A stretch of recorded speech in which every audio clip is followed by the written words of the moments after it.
دوبارہ حکومت یہاں بنانی ہو ان کی ضرورت ہمیشہ رہتی ہے اور اس میں قربانی کا بکرا ہم بن جاتے ہیں کہ پیپلز پارٹی کے پاس ایک لیوریج آ جاتی ہے. اب مصطفیٰ کمال صاحب کی اس طرح کی دھواں دھار پریس کانفرنس جس میں الذوالفقار کا ذکر کرنا, طیار اغوا کا ذکر کرنا, مرتضیٰ بھٹو کے قتل کا ذکر کرنا اور کہنا کہ کیا یہ سب کچھ MQM نے کروایا تھا, حتیٰ کہ بے نظیر بھٹو شہید 27 دسمبر 2007 کی تاریخ کے بارے میں کہنا کہ پورے ملک میں آگ لگائی گئی, کراچی سمیت سندھ میں آگ لگائی گئی, لوگوں کا نقصان کیا گیا, اور پھر جیسی حکومت بنی پیپلز پارٹی کی سارے کیسز ختم کر دیے گئے. تو کیا یہ سب کچھ MQM نے کیا تھا؟ تو ایک چارج شیٹ تیار کی جا رہی ہے پاکستان پیپلز پارٹی کے حوالے سے اور پیپلز پارٹی کو بیک فٹ پہ رکھا جا رہا ہے اور 18ویں ترمیم کی اب بات ہو رہی ہے. 28ویں اور 18ویں یہ ہے اصل گیم. پہلی چیز یہ ہے, لیکن پیپلز پارٹی یہاں تک آ رہی ہے جی دانش اسکول ہوں, دیگر چیزیں ہوں, حتیٰ کہ کراچی میں اکنامک زون ہو, اس میں وفاق کا اختیار نہیں ہونا چاہیے. 2 دفعہ پارلیمنٹ کا اجلاس مؤخر ہوا ہے, میں آپ کو بڑی خبر دے رہا ہوں, 2 دفعہ صرف اس بات پر. 18ویں ترمیم پر ابھی کتنا پھڈا ہونا ہے, کتنی لیدیں ہونی ہے, ذرا سوچیے آپ کہ 26ویں ترمیم سے کام شروع ہوا ہے, وہاں پر کچھ زیادہ حاصل نہیں ہو سکا. بلاول تو وہاں پر ونڈر بوائے بنے ہوئے تھے, آگے تھے. پھر 27ویں میں اتنا ونڈر بوائے نہیں رہے, وہ پیچھے ہو گئے, ذرا 27ویں کی ضرورت نہیں تھی. اب 28ویں میں دیکھیے پھڈا ہے, ابھی 29ویں آئے گی تو کیا ہوگا, جو چیزیں 28ویں میں رہ جائیں گی وہ 29ویں میں آ سکتی ہیں. تو یہ بات آپ نوٹ کیجئے. دوسری چیز ہے نئے صوبے. یہاں بھی پیپلز پارٹی الگ نظر آتی ہے اور تحریک انصاف ایک طرف ہے, مگر اس میں دلچسپ بات یہ ہے وہاں 18ویں ترمیم میں نے بتایا نون لیگ اور پیپلز پارٹی آمنے سامنے ہے یا نون لیگ کے ساتھ MQM کھڑی ہے. لیکن نئے صوبے کے معاملے میں آپ حیران ہوں گے کہ پیپلز پارٹی اور نون لیگ اکٹھے ہیں, تحریک انصاف دوسری طرف نظر آ رہی ہے. یہاں بھی ابھی اس نظام میں دراڑیں ہیں, کیونکہ پیپلز پارٹی تو کہتی ہے جی سندھ کی تقسیم کا مطلب ہے سندھ توڑنا, یہ ہم برداشت نہیں کر سکتے. اچھا MQM یہ چاہتی ہے, مگر پنجاب میں نون لیگ نہیں چاہتی نئے صوبے بنانے, اور پھر جب تک نئے صوبوں کے حوالے سے قرارداد صوبے میں پاس نہ ہو جائے, آئین یہ کہتا ہے اب جیسا بھی رہ گیا کہ تب تک بات آگے بڑھ نہیں سکتی, وفاق میں نہیں جا سکتے, نئے صوبے بن نہیں سکتے. دلچسپ بات یہ ہے کہ یہاں تحریک انصاف تیار ہے, ہزارہ صوبے کی قرارداد خیبر پختونخوا اسمبلی سے منظور ہو چکی ہے, تو وہاں تحریک انصاف تیار ہے. تو مقتدر حلقے چاہتے ہیں, بہت سے طاقتور حلقے چاہتے ہیں, اس پر کیمپین بھی ہو رہی ہے, اس میں بڑے نام ہیں کہ شاید 2-3 درجن کے قریب نئے صوبے ہونے چاہیے, یعنی بڑی بڑی ڈسٹرکٹس جتنی بھی ہیں ان کو نئے صوبے کی شکل دے دی جائے. تو یہاں تو 2 حصے کرنا سندھ کے یا پنجاب کے وہ منظور نہیں ہے, تو اتنی زیادہ تعداد میں صوبے کہاں کوئی مانے گا. تو نون لیگ بھی نہیں مان رہی پنجاب کی تقسیم کو.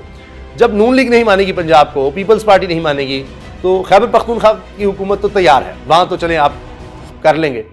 تو خدشہ یہ ہے کہ وہاں پر اگر کریں گے تو کہیں ذرا اسٹیبلشمنٹ سے قربتیں بڑھ سکتی ہیں کہ ہاں چلیں کم از کم انہوں نے تو یہ کام کیا. لیکن بلوچستان میں کیسے کریں گے؟ بلوچستان میں اگر جاتے ہیں تو کہیں گے پہلے پنجاب اور سندھ کو تو دیکھ لیں, اس کے بعد ہماری باری آئے. پہلی چیز 18ویں ترمیم پر لڑائی, جس کو آپ 28ویں کا آنا بھی کہہ سکتے ہیں اس میں, اور اس میں ایک دلچسپ بات جو میں بھول رہا ہوں وہ ہے جین زی. 2000 سے لے کر اس کے بعد جو بچے آج جوان ہوئے, پیدا ہوئے 2000 کے اور اس کے بعد, یعنی 18 سے 25 سال آپ کہہ لیجئے, ان پر اب حکومت کی طرف سے رانا ثناء اللہ صاحب نے کہہ دیا ہے کہ جی اس پر ڈیبیٹ تو ہو رہی ہے کہ دیکھیں جب ممبر اسمبلی کے لیے 25 سال عمر ہے, ہائی کورٹ کے جج کے لیے 40 سال, وزیر اعظم کے لیے 40 سال, تو ووٹ کے لیے پھر کیوں؟ تو وہی عمر ہونی چاہیے جس پر آپ ممبر بن سکتے ہیں, وہی عمر ووٹ کی بھی ہونی چاہیے. ڈیبیٹ چل رہی ہے نا کمال. اتنا خوف ہے کہ جین زی موجودہ نظام کو یا اس حکومت کو قبول نہیں کر رہی, تو میرا خیال ہے اب 75 کی عمر سے بھی اوپر چلے جائیں تب بھی بات نہیں بننی, تو لہٰذا فارم 47 کر کے بھی بات بن نہیں رہی لگتا ہے.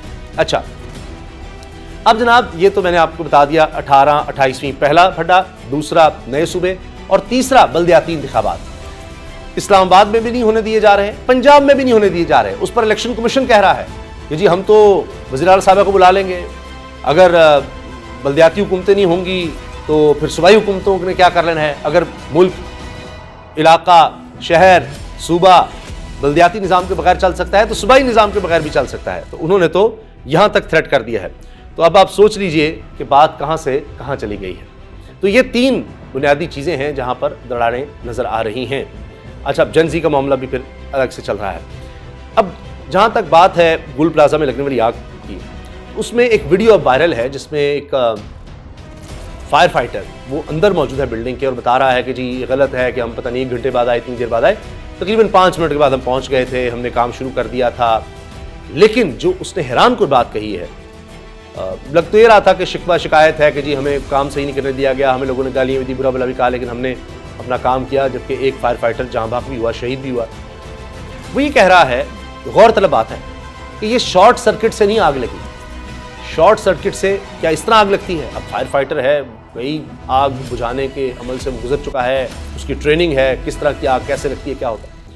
وہ کہہ رہا ہے کہ آپ دیکھیے پورے پلازے میں کیسے لگی آگ, اور پھر جب اتنی آگ لگ جائے تاکہ کہیں بجھا ہی نہ ہم پائیں, تو اب آپ سمجھ جائیے. وہ یہ کہہ رہا ہے.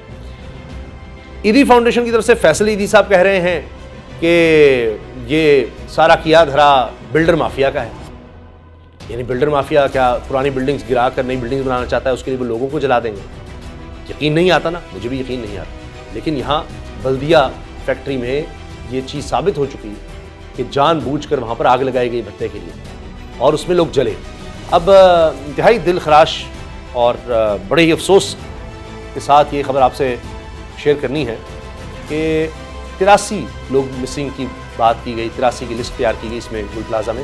اب تک 50 کی لگ بھگ شناخت ہو سکی ہے, باقی ہڈیاں بالکل گل چکی ہیں, اور یعنی ڈی این اے کرنا بھی مشکل ہو گیا ہے, شناخت تو بہت دور کی بات ہے.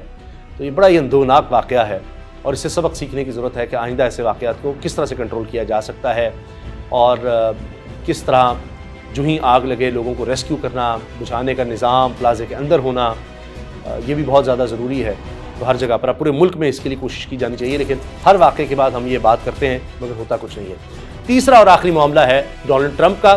یورپ اور ڈونلڈ ٹرمپ آمنے سامنے ہیں. ڈونلڈ ٹرمپ کہہ رہے ہیں کہ مجھے گرین لینڈ چاہیے, اس کی اسٹریٹجک اہمیت ہے, ورنہ وہاں روس اور چین آ جائیں گے اور یہ ہم برداشت نہیں کر سکتے. لیکن کہانی ساتھ معدنیات کی بھی ہے, ریسورسز کی بھی ہے, سب کچھ ہے. اب یورپ کیا کرے, ڈنمارک کیا کرے؟ امریکہ سے ٹکر تو لے نہیں سکتا. امریکن طیارے اتر رہے ہیں جناب گرین لینڈ میں, کوئی کچھ نہیں کر سکتا. ٹرمپ یہ تو کہہ رہے ہیں کہ میں فورس کا استعمال نہیں کروں گا, لیکن وہ دھمکی بھی اس کی لگا رہے ہیں اور اس حد تک جانے کی بالکل بات بھی کر رہے ہیں اور دکھا بھی رہے ہیں کہ میں کچھ بھی کر سکتا ہوں. اب ڈنمارک کچھ کہہ لے, فرانس کچھ کہہ لے, برطانیہ کچھ کہہ لے, وہ اس کو روک نہیں سکتے. ہاں وہ جو کر سکتے ہیں وہ یہ ہے کہ نئے الائنسز بنائیں جس طرف وہ جا رہے ہیں.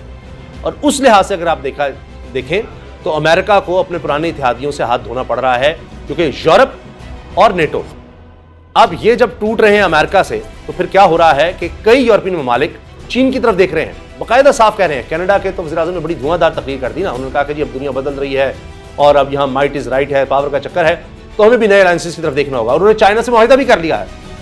اس کے علاوہ اب یورپ بھی کہہ رہا ہے کہ ہم بھارت کے ساتھ معاہدے کر رہے ہیں, ہمیں آپس میں اب دیکھنا ہوگا, دوبارہ دیکھنے ہوں گے امریکہ کے ساتھ معاہدے, اس کی وہ بات کر رہے ہیں.